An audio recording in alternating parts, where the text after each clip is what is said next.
What is that? What did you promise me you were not going to do?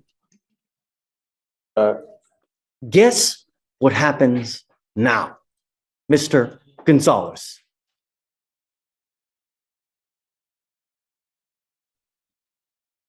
He picked up a new case. You picked up a new case. Tell me there was a no driving affidavit in place. He's charged with failure to stop and give information, and now he's picked up a racing case. Tell me that we had ordered him not to drive. Yes, Judge, on the previous case, there wasn't a driving affidavit. You promised me that you weren't going to drive. Mr. Gonzalez, now you've picked up a racing on a highway. You are facing up to 6 months in jail and or a $2,000 fine. You're going to do probable cause. You have the right to remain silent. Anything you say can or will be used against you. You have the right to have an attorney present. If you cannot afford one, one will be appointed to you, sir. Officers observed two vehicles accelerating at a high rate of speed from 70 miles per hour to 85 miles per hour in an attempt to outgain each other. The officer initiated a traffic stop on the defendant's vehicle. When the officer told the defendant that he was being stopped for racing, the defendant responded, "Yes, sir." And the defendant told the officer that he did not have a valid license or registration. Is there a co-defendant? There is not any co-defendants charged. Vic, can I see that, please? I'm printing something out.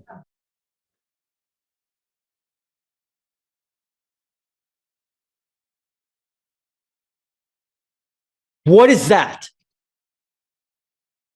What did you promise me you were not going to do? Guess what happens now, Mr. Gonzalez? Guess what happens now? Did you say nothing? I'm not sure. Not only am I putting you in jail now, but I'm going to make your bonds high. And now you are looking at a contempt charge of 180 days in jail. And we are going to have a hearing as to whether I'm going to hold you in contempt. So now I'm going to file a third case on you. And you are now looking, if they prove to me that you're driving in this case, you're looking at 180 days in jail, flat, day for day. Do you understand? Goes with you. You are Aziel Gracia. Sir. Mr. Gracia, so Charged with, I've never seen this before, Judge, but he's charged with violating a bond condition.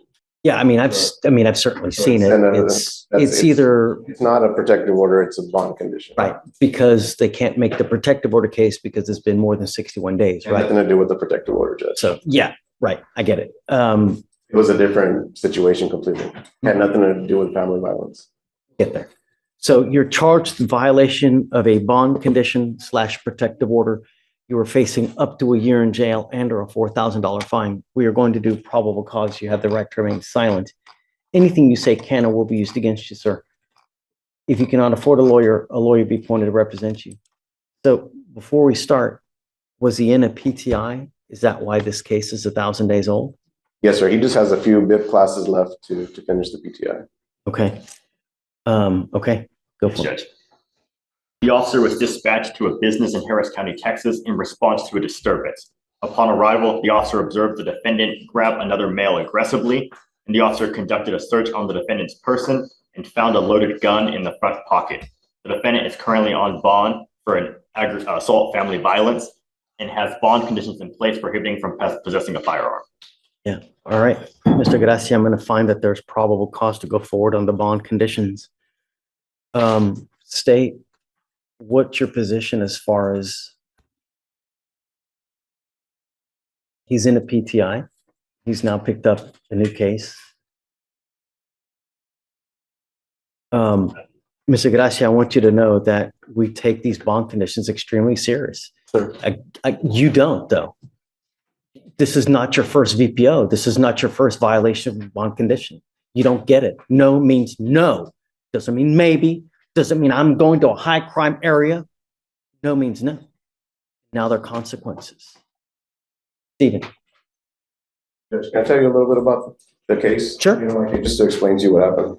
He was at his business. He owns a trucking company. He hired somebody who he said he took a chance on him because has a sketchy record, convicted felon. It didn't work out within a couple of days, so he ended up firing the individual. The individual refused to leave the premises or refused to accept it. So he started threatening him. He went inside. The individual started trying to damage the trucks. So at that point, he was fearful. He went and retrieved a firearm that he knew was hidden in the vehicle. I'm sorry, in there. I understand, Judge. It's about the worst thing that you can do. Imagine if you use the firearm. Who gets charged with murder? Mr. Gracia? Who has now dug themselves into a potential 50-year hole? We have a case like that today where a meager argument, someone who's charged with assault is now charged with murder because of a silly ass, stupid ass argument. Now, dude is sitting in custody with a $250,000. He's been punished at this point, Judge. He's been punished for violating the bond by getting an entire new case on that. So as far as him going into custody for violating the bond condition, I would hope that you would take that into consideration, the fact that he has gotten punished on the bond violation already, and the fact that he's already had to hire a new attorney for two cases at this point, and it's probably going to affect the other case. So I would hope that you would continue supervision on that, just taking that into consideration. I truly appreciate your position, but you have an assault from 2019 of a family member. The following year, you pick up a violation of a protective order or bond condition. Now you have another assault that they were even, what the hell you're looking over there? Was it Jesus over there? You already have an assault of a family member that was dismissed as it is.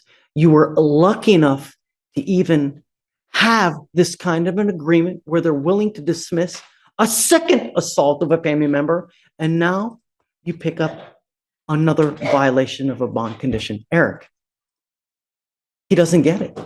I understand. You don't get it. And now I have to show you we mean business. I think that you are utter and complete danger to public safety. And I will do everything in my power to protect my public in every single. Because the last thing I want is you to pick up a murder case like we have here this morning. Someone else goes with you. Judge, one more thing. There's a bond condition on there that he's not allowed to return to that address.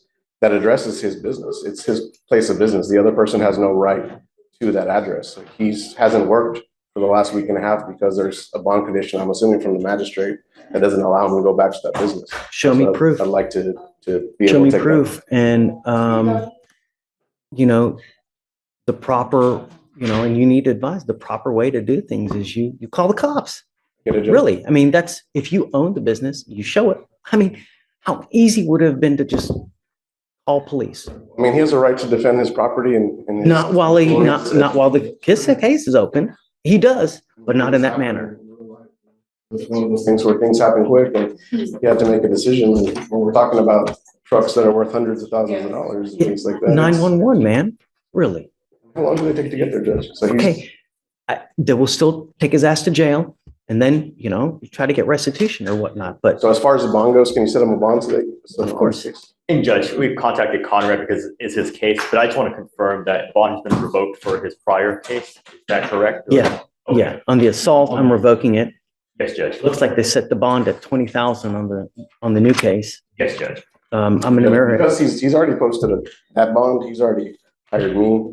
He hired me on the other case as well. There's a motion to sub in your queue that I need you to sign as well. I'll sign it for you. I'd ask that you set that new bond at $500. It's tough for the family, Judge. I mean, at this point, he hasn't worked in 2 weeks. He's trying to get back on his feet. He did everything properly. He didn't go back to the location because of the bond condition. I'm not doing $500. I mean, I was thinking that was going to mirror the same one. I was put it at 20,000. And that would be his next position to mirror. So he understands that we mean business. You know, if he's unable to bond out, I'm always willing to talk after a couple of days, you know, but I want him to understand that we take it absolutely serious. And when you go over there with a gun with the intent to do some serious damage, hell no. No way. No. And I think that making it 20,000 what the other one is. Hopefully it'll get his attention. Would you But like I said, consider look, 10,000? like I'm not out for blood, Eric, you know, so if he's unable to, after some time, come back, and I'm not talking weeks, but you know, a couple days, so he realizes that we mean business. Holidays. We're talking about 2 weeks minimum. Would you consider giving him 10,000? Well, remember, I Zoom, so you can be in Abu Dhabi. I'm still, well, here, His mom's present, so let me talk to her. yeah, for sure. Okay. Mr. Fox, let me express my extreme disappointment. You know, and I think what makes me so very upset is that when people truly need help, the fact that we push it along. And since day one, we've known residential has been needed.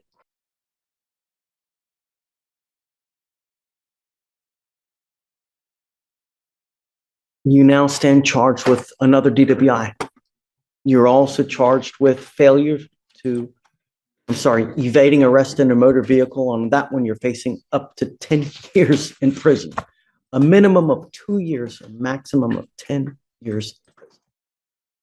We're going to do probable cause. You have the right to remain silent. Anything you say can or will be used against you. You have the right to have an attorney present. If you cannot afford one will be appointed to you, sir. The officers observed the defendant engage in a race with another car on a road in Harris County, Texas. The officer attempted to catch up to the vehicles and was unable to catch up to the other driver. However, the officer caught up to the defendant's vehicle and attempted to initiate a traffic stop by activating lights and sirens. The defendant failed to stop and engaged officers in a 13-mile pursuit. When officers made contact, they observed the defendant step out of the driver's side of the vehicle, and the officers observed a strong odor of an alcoholic beverage, slurred speech, red glassy eyes, and unsteadiness. The defendant admitted to drinking a bottle of wine and taking a Zoloft. During search of the vehicle, the officers found an empty bottle of wine and a Sonic cup that contained a liquid smelling of alcohol. Alcohol in the car? Yes, Judge. And the defendant refused standard field sobriety test. DIC was read, and the defendant refused breath. A blood search warrant was signed and executed. Mr. Fox, did we already have an affidavit on file that he's not supposed to drive? I am now putting this affidavit that you're not to drive. If I find that you drive, and I don't care what your reason is, if you get out, because I don't know if you're getting out, then I will have a contempt hearing and you'll be facing an additional 6 months in jail and a $500 fine every time you get into a car and drive.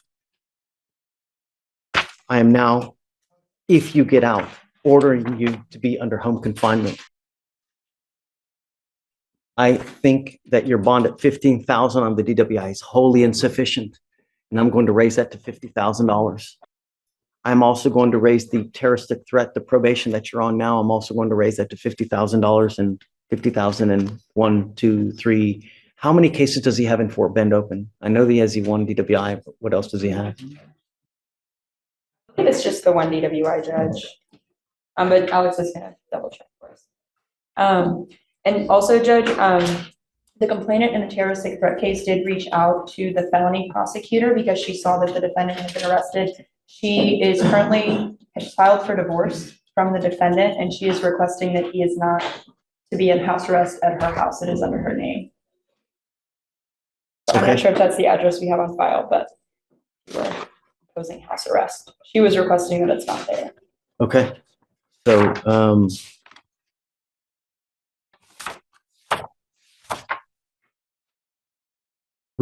I need to get Mr. Butler here so we can deal with this case as well, though.